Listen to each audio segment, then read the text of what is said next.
mother pulled me out of school at 15 to go to work at the junction. I worked there about a couple of years.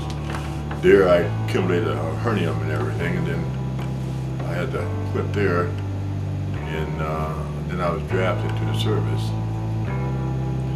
Yeah, I went to Detroit, Eastside Tool Machine Company first. Then the war broke out, and I was drafted in World War II, and didn't pass because I had a hernia from the hard work that I did as a kid at the junction. That's what they told me later, the doctors,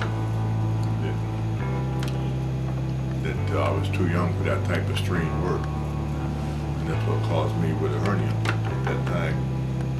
So then anyhow, the service, they didn't let me in for World War II. Then the Korean War broke out. I already had the operation on my hernia and everything, so I checked off and they took me in. So I pulled 2 years in Korea during the hard war over there. 2 years.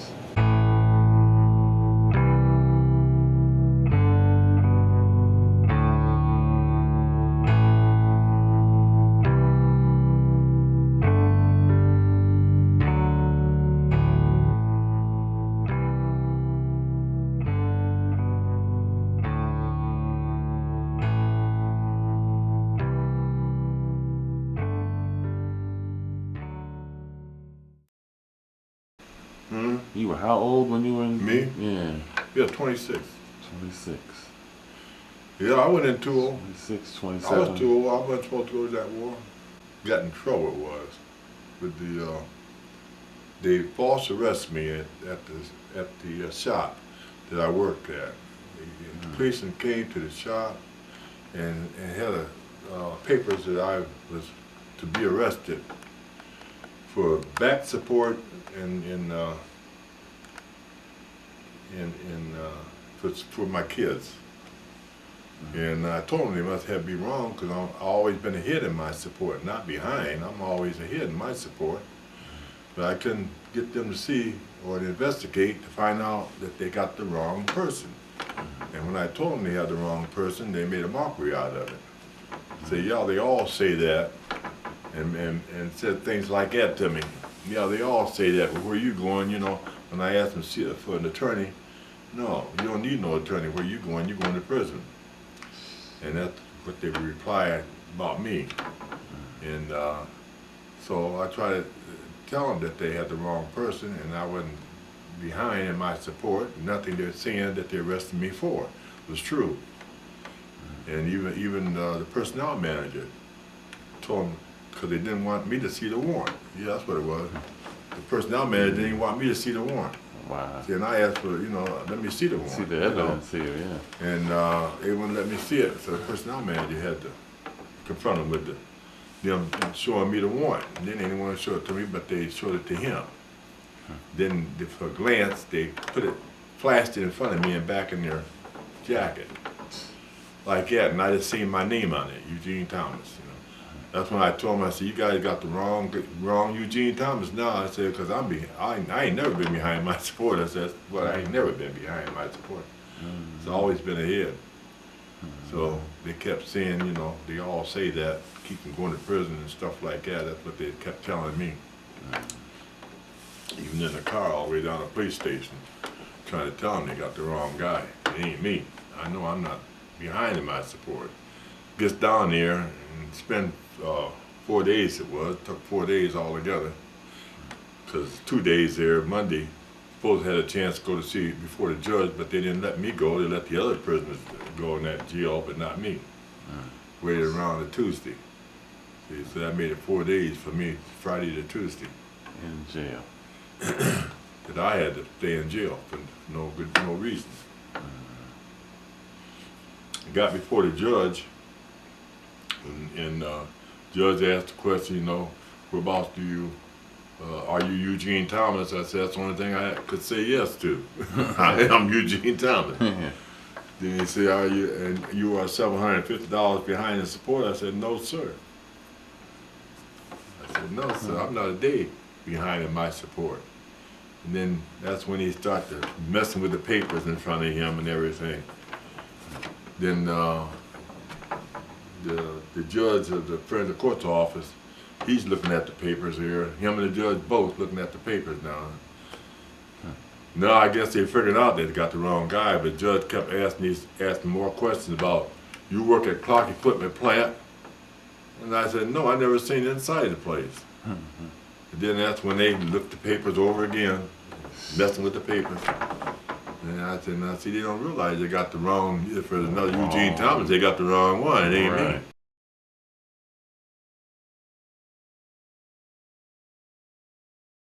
Because they falsely arrested me, that was their way of getting out of a lawsuit that I could have put in against them for false arrest and got compensated for it. So at the time, I didn't realize that. That's not an uncommon name. Yeah. So they kept that going, looking at the papers, and questions they asking me was no answer. That you got the wrong guy. And I tried to tell them that. But anyhow, me not knowing the law back then, ignorant to the law, I just went along with it and didn't do nothing about it because I ain't know nothing about suing or nothing like that at that time. Didn't have the parents to really know, you know, to do those things. So I was just, I just let it go. But right after that, a few weeks after that, here I get some notice about going to the service. And I said, what is this? You know, they done turned me down before. Now I got 2 kids here. Yeah. Done got married and got 2 kids here and everything. Now, talk about going to service. But anyhow, I didn't question it with nothing. I went ahead and I went to Detroit, like they say. Time they give and everything, be there. But I figured I'd come right back home, you know, after they examine me or whatever they do. Yeah. I said I'll be back home. But we went to Detroit. They run us through that, whatever they do. And first thing I know, they didn't let me come back home. They sent us right from there to Fort Custer with a delayed stop out here at the old prison. That's it. You go to there, you go Custer. Yeah, right from there. Yeah, I went down to the old prison to use the bathroom and everything. I remember that. And I said, here I am at home and can't go home. And here I am in Jackson and can't go home. And then I'm on my way. And don't know where, but I'm on my way. And in the service, they done swore me in and everything. And here I am in the service now, on my way home. And I mean, ain't going back home. But right here in Jackson, where my home is at, and they, I can't even go home. Can't even see my kids or nothing. Yeah. So anyhow, we got to Fort Custer, and that's where we was at until the plane came and shipped us to Dallas, Texas. It was. Yeah, Dallas, Texas, down there to Fort Bliss, Texas. That's where the base was at that they shipped us to. Yeah. How long was basic training? That went on, I was in there for I think it's 3 months. Yeah. That Texas. Well, I was in there.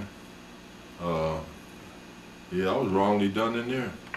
Because Thanksgiving, I was so homesick for the kids and everything that they had a detail, and I was one pick for the detail for the work in the mess hall for the officers' families on that day, Christmas. Yeah, no, Thanksgiving was Thanksgiving. Yeah, and we had to work all day, and I didn't think that was right. You know, I thought they should send another detail, you know, so we could have part of that day off anyhow, half of that day off anyhow. Right. And they didn't do it. So me and this other guy, the white guy, a friend of mine, made friends and served. And did him the same way. He said, so me and him decided that we weren't going to have that done to us again, not for Christmas. So we took off. Christmas came, drawed out our weapons and stuff. We had it all planned. They got us Thanksgiving where we had to pull all that detail and all them, the families, their kids there and everything. All right, and here we couldn't even spend no time away from this damn place or minds on our kids and that, because we had to pull detail all day long. So I said, I ain't gonna have Christmas, so we went AWOL. Yeah, I made the decision to go AWOL. Like, that's we it. went AWOL, and I went to Florida. We went over there and had a good time over there in Mexico. Oh, wow. Yeah, over there in Mexico. What part? What city? Juarez, Mexico. Oh, okay. Right across the border. Yeah. Yeah, right there at Fort Bliss, El Paso. Oh, It's El Paso, then you cross the bridge there. And then that's Juarez, Mexico. Okay. Yeah, Big city. yeah. And what happened when you got back? How long did y'all stay Yeah, gone? so we stayed about 4 days it was. We stayed that whole weekend, I remember that.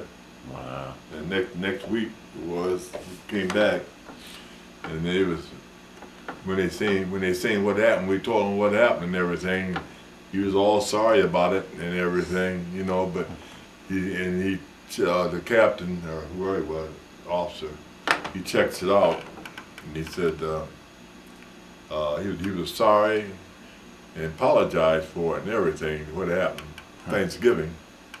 So he's saying, you know, that happened. Shouldn't happen. He checked all that out, and he's saying we weren't relieved or nothing. We had to spend the whole day at Thanksgiving doing all that KPing and picking up rocks when we wasn't working in the kitchen.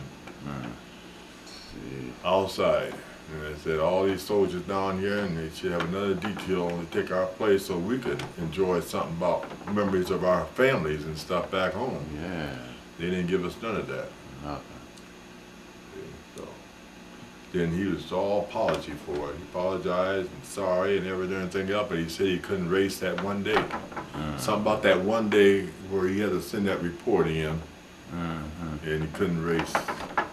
He couldn't race that. So what that mean? He couldn't erase it. Well, wherever his reports go, like the officers over him, you know, they go by rank in the service. So I'll say lieutenant or captain or somewhere like that over him. He had to get those reports every time something happened. He got a report to them. Okay. And I guess it's past the expiration date. So that Where was he on couldn't- your record. Was that was the Yeah, problem. It's on the record. yeah? But He he couldn't couldn't. take it back. No, I couldn't take it back Yeah. because they got the one day. That's the only thing on my record. They ain't good. Yeah. One day AWOL. Yeah. That's But everything. he was with gone that. 4 days. Yeah. So he got the 3, but he couldn't do anything about that right. one. So he So you didn't had a count mark. the 3, but the 1 he said he couldn't have nothing to do. He couldn't do nothing about it Wow. because it already been sent in or something. So he got credit up to 1 day. So that would count against you if you wanted something like to move up or something. They could use that against Yeah, you. right. Use that against you. Okay. Yeah. Now going back before that, you think that the bringing you to court on child support falsely had to do with you getting into the I'm military? glad you mentioned that too, because I forgot about that. Yeah. Yeah, but that was because, let me see here, my mind went. Didn't take your time. Yeah, because they falsely arrested me, that was their way of getting out of a lawsuit that I could have put in against them for false arrest and got compensated for it.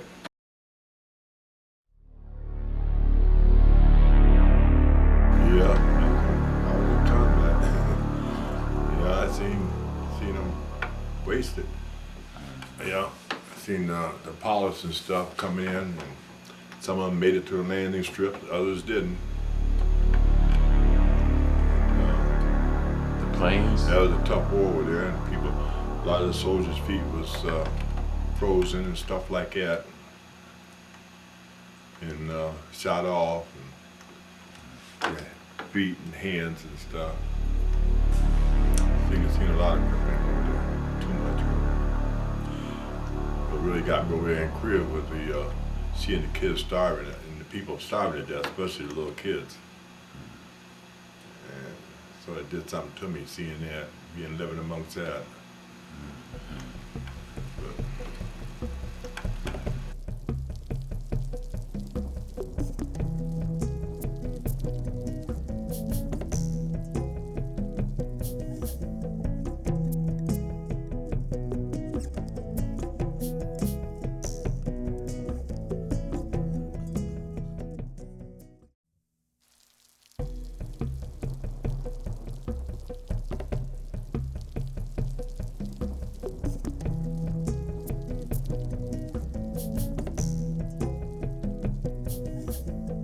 yeah, that's a terrible thing to see, especially kids starving and no meat on their bones.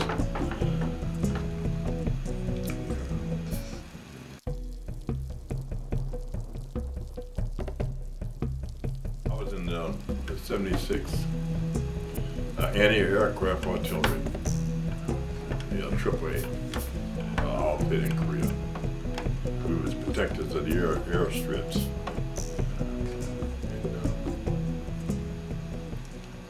Been in many planes, traveled many places, and in special service while I was over there on three runs we made while I was in Korea.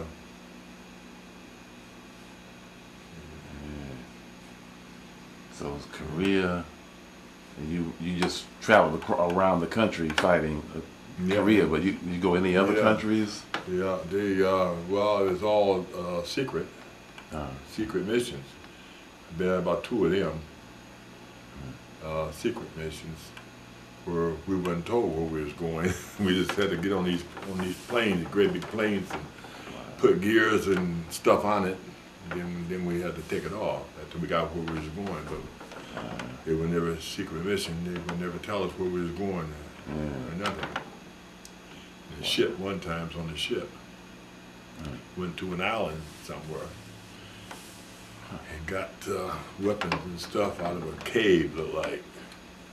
Put it back on the ship, and then we came on back to Korea. No. Yeah. Where you were at? No idea. No, I had no idea. We was at nothing. All I know, that plane was a big plane, and no parachutes, nothing on it. Wow. And how were the soldiers treated? How were black soldiers treated at that time? Oh boy, that's something I don't like to think about. But that's rough. You mean between white and black? Yeah. Oh yeah, we got there and everything, and seeing the difference between the people who when we was at home. We visualized that Japanese people with slanted eyes, short, out of shape people with big heads and stuff like that, which we never seen Japanese people before. Yeah, and then when this war broke out and everything, and we had to go, and we landed on a Japanese shore, and all the people we seen coming up to us and bowing and going on was Japanese, but we didn't recognize them being Japanese because we was told that they looked differently. Yeah. Because these people was nice looking and everything. And we was told that they was all slanted eyes, fat faces, and buck teeth. And that's what we believed that we was going to see when we landed on the shores of Japan. But we didn't see none of that. We seen people, nice people, good looking people, and people really treated us nice. And we was like, as black soldiers, we was liked a little more than the white soldiers because of the way we treated them. And naturally they treat us with courtesy and